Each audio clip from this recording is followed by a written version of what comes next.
If you need a reason to look forward to this weekend, here's one. Sunday night will be a must-see celestial event in the evening sky. Over the course of 3.5 hours, it'll be unlike anything we've seen since 1982. They're calling it the Harvest Blood Supermoon Total Lunar Eclipse. Now, the Perseids are known for their fast and bright meteors. They show up every year in August, and this year, Earth may be in for a closer encounter than usual. Forecasters are predicting an outburst with double the normal rates. And I know what you're thinking. What is in store for this winter? How much snow are we going to see? How cold is it going to be? We're going to have the answers for you coming up with your First Alert Weather Winter Outlook right after the break.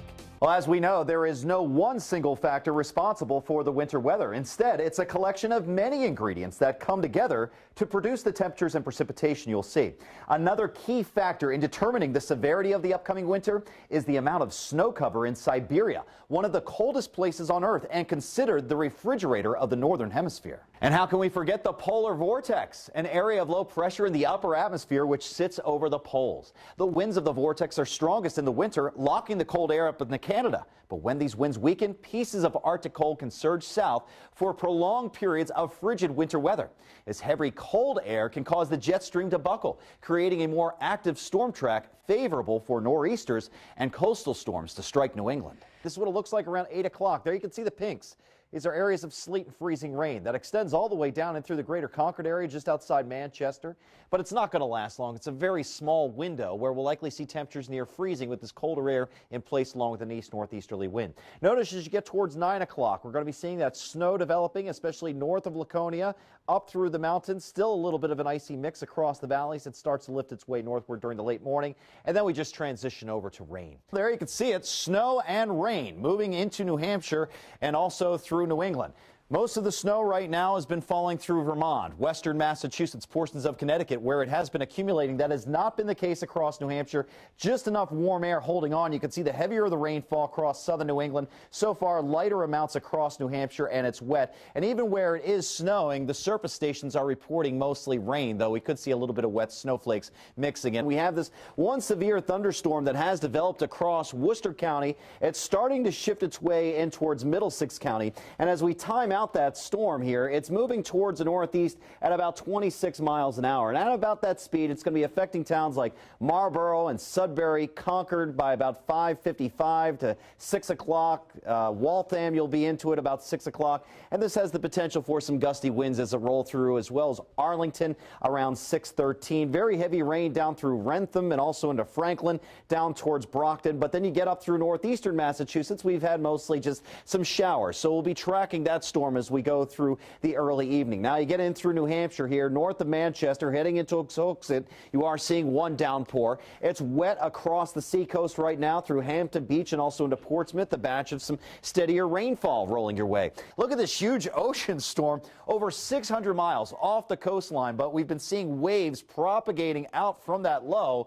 And we've had quite a bit of wave action along our coastline today. Seas running around 3 to 6 feet. It's not just the heavy rain, but it's also the combination of storm surge. It is just critical to get out of the way of that sort of storm here. You can see right now winds up to 140 miles an hour. Category 4 moving towards the north at about 7 miles an hour. So Port-au-Prince definitely in the path of this storm, as this will be arriving here tonight, as we're going to start to see these bands of very heavy rain.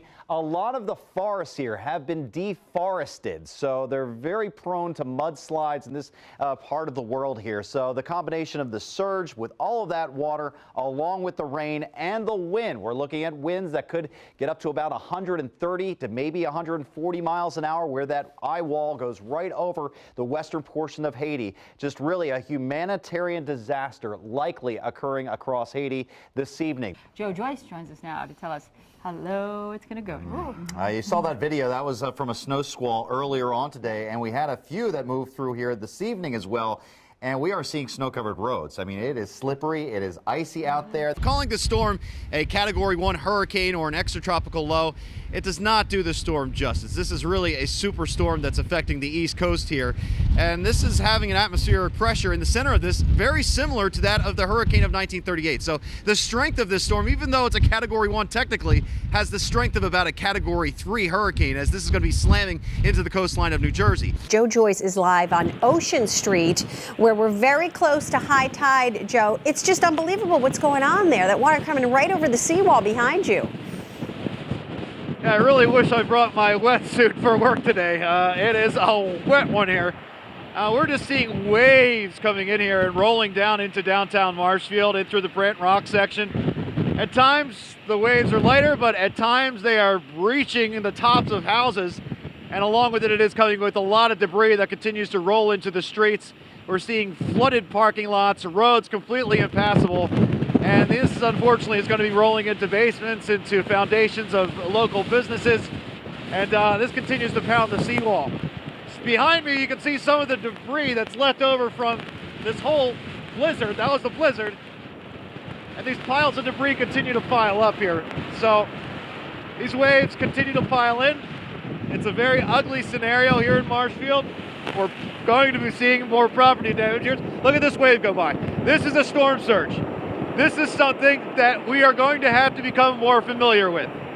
As sea levels continue to rise in the next 100 years, by another 1, possibly 2 feet, storm surges like this are going to become a little bit more intense, a little bit more frequent with these nor'easters.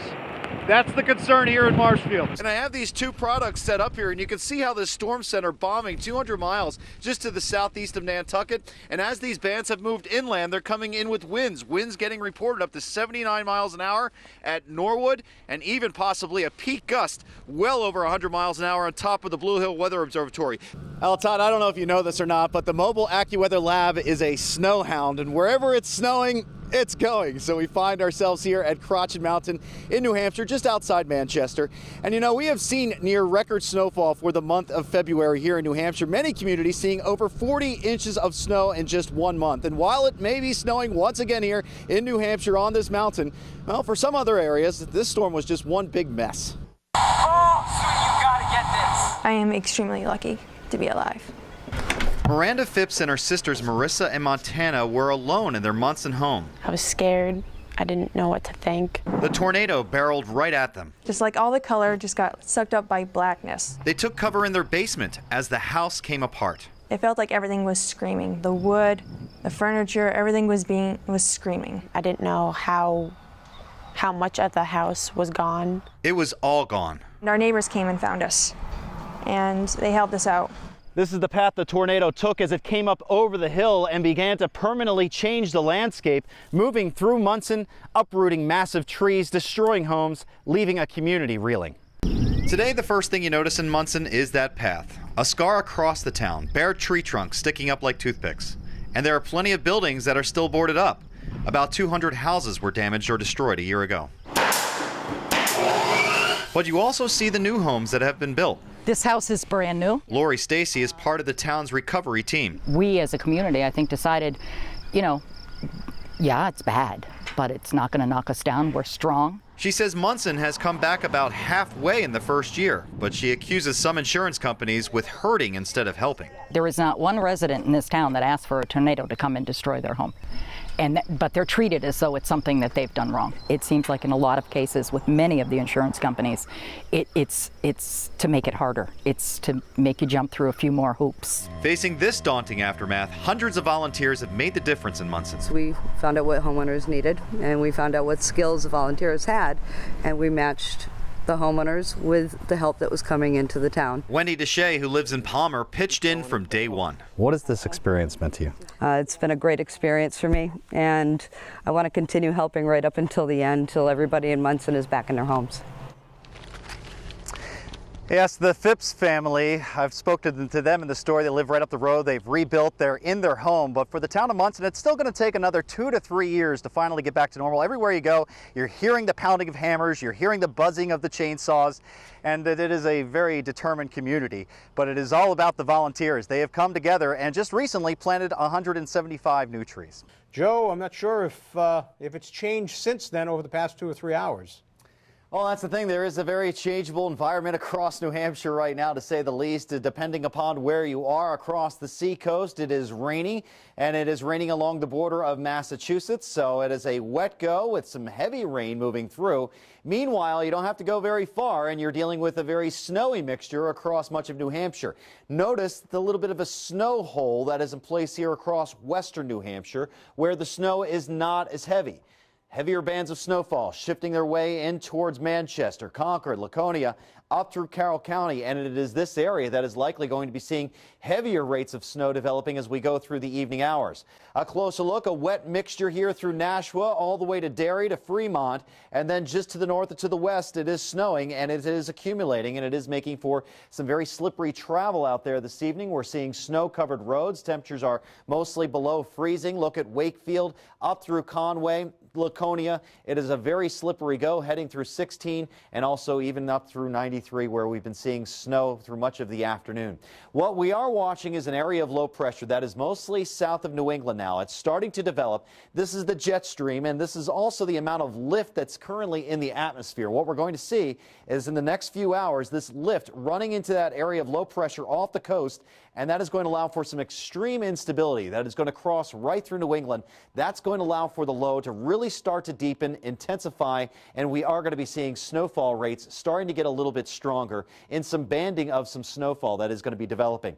There we can see the low that is currently off the coast, and we are seeing energy merging into that low as we speak. So we're going to start to see some heavier bands of snow developing across the interiors of New Hampshire. Where we have rain, even that rain is going to start to collapse. We're actually going to see colder air being drawn back into the system, so rain changing back over to snow. What we are seeing, winds are out of the east right now. That is bringing temperatures to near 40 degrees along the coastline as that warm air is coming in off the water, allowing for the changeover to rain.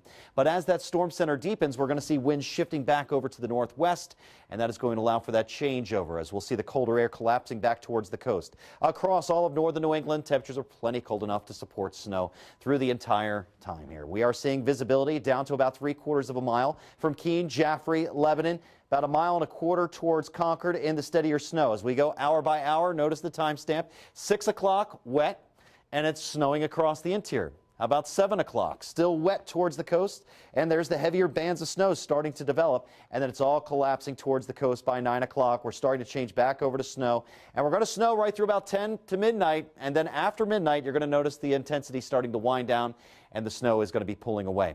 In terms of how much snow we can expect, we've shifted the heavier band of snow farther towards the east. Manchester, about 1 foot of snow could be expected. Meanwhile, you head towards western New Hampshire, it's not as much. 6, 7, 8 inches of snowfall can be expected. Along the coastline, generally about 5 to 9 inches as you get that changeover, but it's a wet mix. I'd lean towards the lower numbers.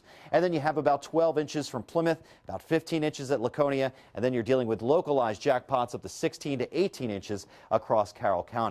Another story is going to be the winds that are going to be developing, especially later tonight. Winds could gust up to 40, maybe even a 50-mile-per-hour wind gust towards midnight through the early morning hours. So there is the potential for maybe even a few scattered power outages with these strong gusts that will be developing during the overnight hours. How about our 7-day forecast as we go through the weekend? We are going to be seeing a mixture of cloud and sunshine Saturday. New Year's Day just fine, 38. 34 on Monday with another mix of showers likely by Tuesday. It's a big weekend here for Sail Portsmouth, expecting about 10,000 people over the course of the weekend. Hopefully the weather is going to cooperate all right, but we are going to be watching 2 tall ships coming along here. Obviously we have the militia joining me, everybody getting ready for the revolution, and we're just really having a weekend of celebrating the rich maritime history right here in Portsmouth. But first, we have the fall foliage season, and this weekend the panorama, this is going to be working, and what better way to see all the colors than getting high up on the mountain. You don't have to do that big hike. This chairlift is going to take you right up to the top, and it's not just Gunstock. There's numerous mountains across New Hampshire as you get towards Attitash, you get towards Cranmore, and also Bretton Woods, really Cannon Mountain. All these areas are going to be open this weekend for looking at the beautiful fall color on this Columbus Day weekend. So here's a look at your fall foliage forecast. Where's the best color to go? Well, you definitely want to head towards the North Country here. That's where we've seen the coldest air so far. That's where we've seen some patchy frost. That has really kind of cut down the whole photosynthesis process here and has allowed for the color to come on a little bit stronger. Here we have the Brigham Manor, and these are just some of the wonderful monsters that you'll see here. Having a good time. They're all ready for a big night, a big weekend, Thursday, Friday, Saturday, Sunday. It's open right here. So, of course, the Here and Spooky World presents Nightmare New England. It's not just the only spot. They're popping up all over New England. I want to get to my favorite part of the show, Joyce's Choices. Always makes me smile. Love it. What do you got today? But the pressure's high. Well, let's see go. what you got. This one starts off with a porta potty on the snow. This is someone what's inside? Oh yeah, he's got a helmet on and everything. This is what New Hampshire residents do for fun here. And when you have a lot of snow, you just get in the old porta potty and go for a ride. Look at this bomber, huh? His wife should be very proud of him. Wow, that should be on the tourism website. I mean, this is what you do when you come to New Hampshire. And sit on a porta potty, and we'll push you down the mountain. Yeehaw! All right, how about this one? Oh, look at a monkey and a dog. Best friends forever, right? Well, this dog has enough. Stop it, you monkey. Oh, no. Good. Wait, he's monkeying around. The dog! That's enough. That's enough. I've had enough of you. Calm down, kids. You might be a cute monkey, but you are really starting to annoy me. So he doesn't like when he monkeys You see when the dog shows its teeth? That's when you know. That's not good. That's when you know it's enough. I don't want your kisses, you monkey. That's not a smile. Well, the monkey's so sweet. He's so sweet. He's being so nice. All right, how about this one? Okay, so Granddad, he's an 80-year-old granddad, right? He makes his own helicopter, right? And he likes it. Yeah, he makes this thing, and he's going to go for a ride. Wait a second, Grandpa. No! It's not like FAA No, approved. What? Grandpa! No, Grandpa! That's like Santa. Right? It's like he just takes off. Oh my God! No! Wait, is he gonna flip? It looks like he's gonna flip, but this guy just keeps cruising around. And he lands? Safe landing. Knows what he's doing. These old World War II vets, you know, they're tough. They know what they're doing. They make their own helicopters. They take off and they stick the landing. That's how Grandpa rides. He stuck that landing. Right? Like Look a at that champion. guy. Look at that guy go. I'm Chief Meteorologist Joe Joyce right here in Guilford, New Hampshire. We're going to have more news and weather coming up right after the break. Have a great weekend.